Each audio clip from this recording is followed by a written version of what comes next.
छत्तीसगढ़ विधानसभा के मानसून सत्र का आज तीसरा दिन है। प्रधानमंत्री आवास योजना पर आज सदन में हंगामे के आसार हैं। हंगामा हो सकता है। साइबर क्राइम, डिजिटल अरेस्ट जैसे मुद्दे भी सदन में उठेंगे। मनरेगा योजना में अनियमितता, अस्पतालों में बंद पड़ी मशीनों का मुद्दा भी गरमाएगा। विश्वविद्यालय में खाली पड़े पद, राष्ट्रीय स्वास्थ्य मिशन में भर्ती में गड़बड़ियों जैसे कई मुद्दे सदन में गूंजेंगे।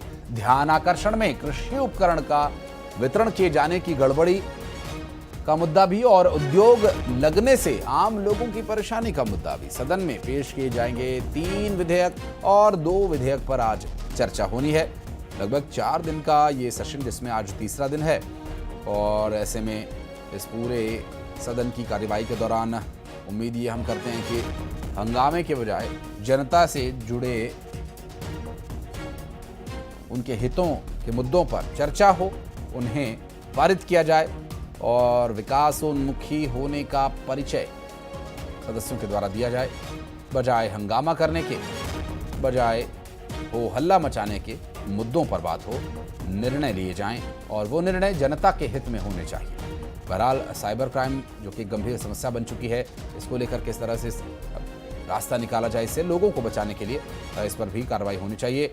और खासी जो भर्ती की जो प्रक्रिया है उसमें काफ़ी कुछ किए जाने की आवश्यकता है। हालांकि देखना ये होगा कि अब आज और कल जो 2 दिन बचे हैं, इस दौरान सदन में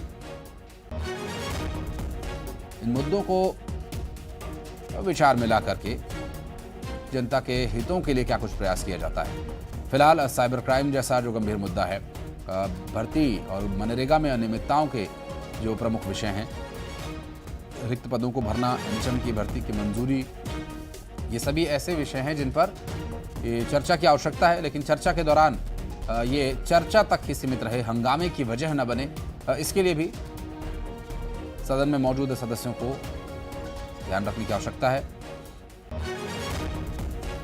बात करेंगे हमारे सहयोगी आकाश शुक्ला इस वक्त हमारे साथ जुड़ गए। आकाश, अपेक्षाकृत समय काफी कम होने की बात कही जा रही थी, लेकिन विषय आज जो लाइनअप किए गए हैं काफी गंभीर और महत्वपूर्ण विषय नजर आ रहे हैं।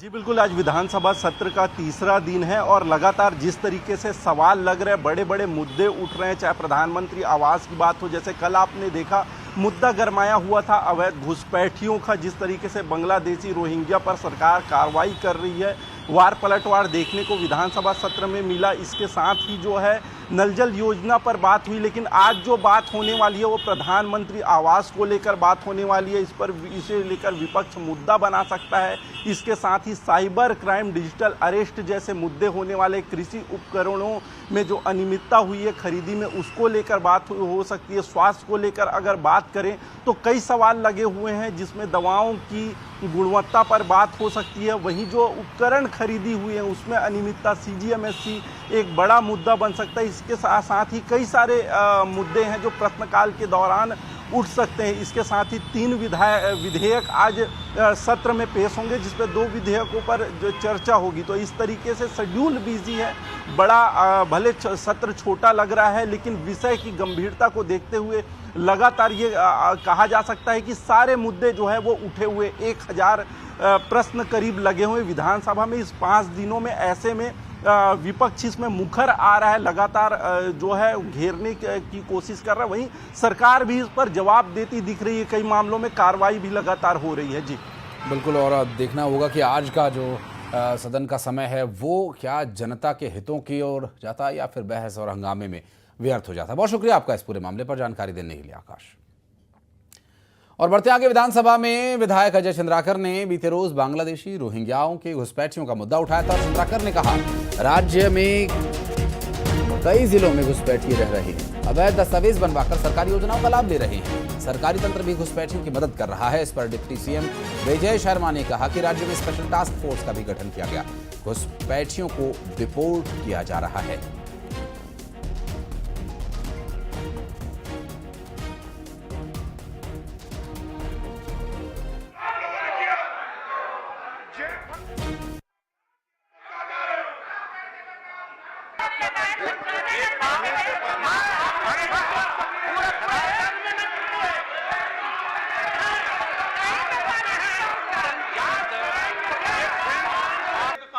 अध्यक्ष महोदय, और इसलिए इसके उत्तर से असंतुष्ट होकर हम बहिर्गमन करते हैं।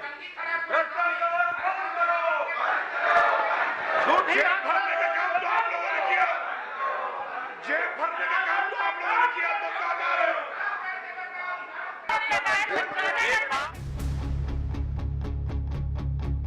छत्तीसगढ़ में बांग्लादेशी घुसपैठियों पर एक्शन जारी है। प्रदेश के अलग अलग जिलों में गिरफ्तार घुसपैठियों को अब डिपोर्ट करने की प्रक्रिया चल रही है। रायपुर, दुर्ग, राजनांदगांव से करीब बांग्लादेशी घुसपैठिए गिरफ्तार किए गए थे। ये अवैध तरीके से छत्तीसगढ़ में रह रहे थे। इन्हें बांग्लादेश भेजा जा रहा है। रायपुर पुलिस बांग्लादेशियों को लेकर रवाना हो गई है। इन लोगों को पुलिस बॉर्डर लेकर जाएगी, जहाँ इन्हें बीएसएफ को सौंप दिया जाएगा। छत्तीसगढ़ में अवैध तरीके से रह रहे बांग्लादेशियों को, घुसपैठियों को डिपोर्ट करने का काम छत्तीसगढ़ की पुलिस अब शुरू कर चुकी है। आज 30 बांग्लादेशियों को डिपोर्ट के लिए ले जाया गया है और उन्हें बीएसएफ के हवाले किया जाएगा। एक तरफ घुसपैठियों को डिपोर्ट किया जा रहा है, तो वहीं ये मुद्दा विधानसभा में भी उठा है। अजय चंद्राकर ने बांग्लादेशी रोहिंग्या घुसपैठियों का मुद्दा उठाया है। उन्होंने कहा है कि राज्य के कई जिलों में घुसपैठिए रह रहे हैं। लगातार इनकी जनसंख्या बढ़ रही है। अवैध दस्तावेज बनाकर सरकारी योजनाओं का लाभ ले रहे हैं। अजय चंद्राकर ने कहा कि सरकारी तंत्र भी घुसपैठियों की मदद कर रहा है और अवैध घुसपैठियों के हौसले बुलंद हो रहे हैं। मामला कितना गंभीर है, आप असम में देखे हो, इलेक्शन इशू है। पश्चिम बंगाल में 4-5 जिले ऐसे हैं जो बांग्लादेश बनने जा रहे हैं। देश की पूरी डेमोग्राफी खराब हो रही है और छत्तीसगढ़ लोग आके बसते हैं, सब जो यहाँ रहते हैं बोलते हैं शांति प्रिय प्रदेश है। जो अभी अशांति दिखती है वो ऐसी घटनाओं के कारण दिखती, ऐसे लोगों के कारण दिखती। अब ये तो राजनीतिक आरोप हो जाएगा, लेकिन जब प्रमाण पत्र बने उस सन को देखोगे तो कांग्रेस की सत्ता निकलती है। डिप्टी सीएम विजय शर्मा ने घुसपैठियों पर हो रहे एक्शन की जानकारी दी है। उन्होंने कहा है कि स्पेशल टास्क फोर्स का गठन किया गया है। घुसपैठियों की जानकारी देने के लिए टोल फ्री नंबर जारी किया गया है। डिप्टी सीएम ने बताया कि अब तक 19 मामले दर्ज किए गए हैं और 40 घुसपैठियों को गिरफ्तार किया गया है। घुसपैठियों को फॉरेन एक्ट के तहत गिरफ्तार किया गया है। डिप्टी सीएम ने 1000 की क्षमता वाला डिपोर्टेशन सेंटर बनाने की बात कही है। डिप्टी सीएम विजय शर्मा ने ये भी कहा है कि रायपुर में कांग्रेस के पार्षद ने ही बांग्लादेश के लिए अवैध दस्तावेज बनाए थे। ये घुसपैठियों को लेकर ध्यानाकर्षण भी लगा था। आज ध्यानाकर्षण लगा था, मैंने बताया उनको, मैंने सारी बातें उसमें कही हैं। जो सेंट्रल गवर्नमेंट के नोटिफिकेशन नॉर्म्स के आधार पर जो कुछ होना चाहिए, मैंने सब बातें उसमें कही हैं। हमने एसटीएफ का गठन हर एक जिले में किया है, स्पेशल टास्क फोर्स का, वो काम भी कर रही हैं और बड़ी संख्या में एफआईआर भी दर्ज हुए हैं, लोगों को गिरफ्तार भी किया गया है और कार्यवाहियां भी चल रही हैं। घुसपैठियों के मुद्दे पर सियासत भी शुरू हो गई है। पूर्व मुख्यमंत्री भूपेश बघेल ने आरोप लगाया है कि ये सिर्फ चुनाव के समय बांग्लादेशी रोहिंग्या की बात करते हैं। अब छत्तीसगढ़ की सरकार है, डबल इंजन की सरकार है। अभी तक के कितने पाकिस्तानी आइडेंटिफाई हुए और कितने को बाहर भेजा गया।